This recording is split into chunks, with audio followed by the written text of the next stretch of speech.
विलिनीकरणानंतर राष्ट्रवादीचं नेतृत्व दादा करणार होते। राष्ट्रवादीच्या साप्ताहिकातून शशिकांत शिंदेंचा मोठा दावा, तर पक्ष मजबूत करणं हीच दादांना खरी श्रद्धांजली ठरेल, लेखामध्ये उल्लेख।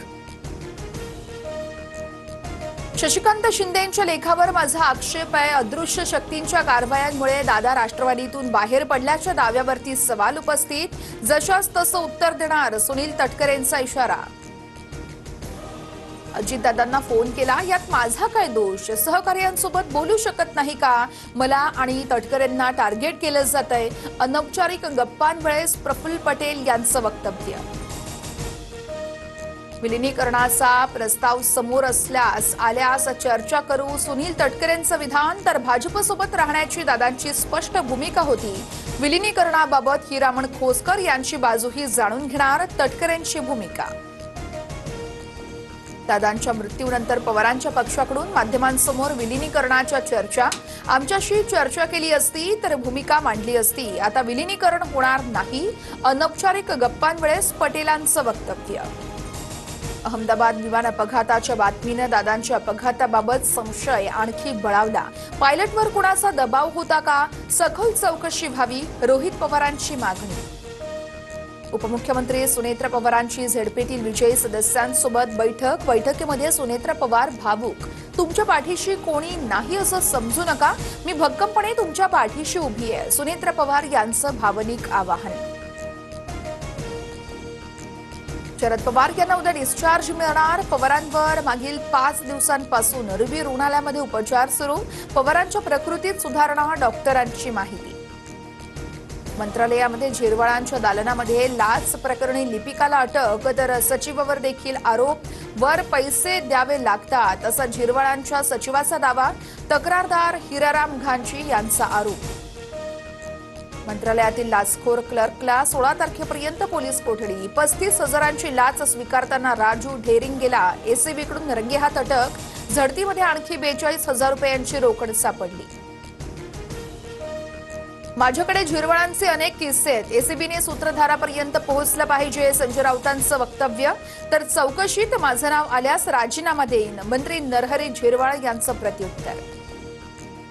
परभणीमध्ये ठाकरेंच्या शिवसेनेचा खरा चेहरा समोर आला। मुस्लिम महापौर पदावरून उपमुख्यमंत्री शिंदेंची टीका, तर परभणीमध्ये भाजपचे 12 मुस्लिम नगरसेवक बोलण्याआधी जरा अभ्यास करा, तुमच्यासारख्या गद्दारांपेक्षा निष्ठावंत बरे, राऊतांचा पलटवार।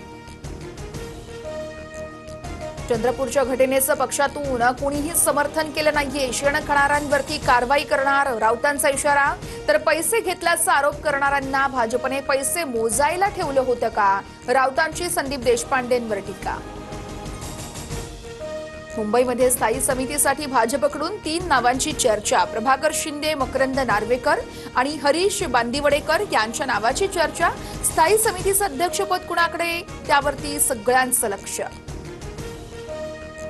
मंत्री गणेश नाईक यांचा उपमुख्यमंत्री शिंदेंवर पुन्हा निशाणा। नवी मुंबईतील भूखंड बिल्डरांच्या घशात घातल्याचा आरोप। नगरविकास खात्यावरती सवाल उपस्थित।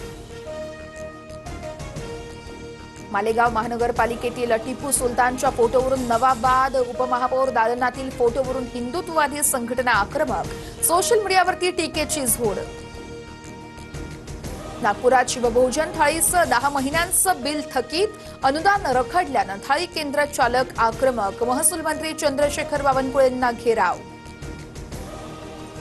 मुंबईतील कोस्टल रोडवरील मेलडीला मनसेचा विरोध। हिंदी गाण्यावरून आक्षेप। कोस्टल रोडवरती गरजा महाराष्ट्र माझा हे गाणं वाजवत निषेध व्यक्त। पंतप्रधान कार्यालय आता सेवातीर्थमध्ये स्थलांतरित। पंतप्रधान मोदींच्या हस्ते उद्घाटन। सेवातीर्थमध्ये घेण्यात आलेला निर्णय 140 कोटी जनतेच्या जीवनात बदल घडवणारा असेल, मोदींकडून विश्वास व्यक्त।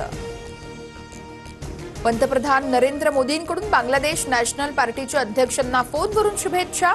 निवडणुकीत प्रचंड बहुमतामुळे तारिक रहमान पंतप्रधान होणार असल्याचं निश्चित। अभिनेता रणवीर सिंह धमकी प्रकरणात हॅरी बॉक्सरवर संशय। हॅरी बॉक्सर लॉरेन्स बिश्नोईचा टोळीचा प्रमुख असल्याचं समोर, तर व्हॉइस नोटमधील आवाज हॅरी बॉक्सरच्या आवाजाशी जुळत असल्याचंही समोर।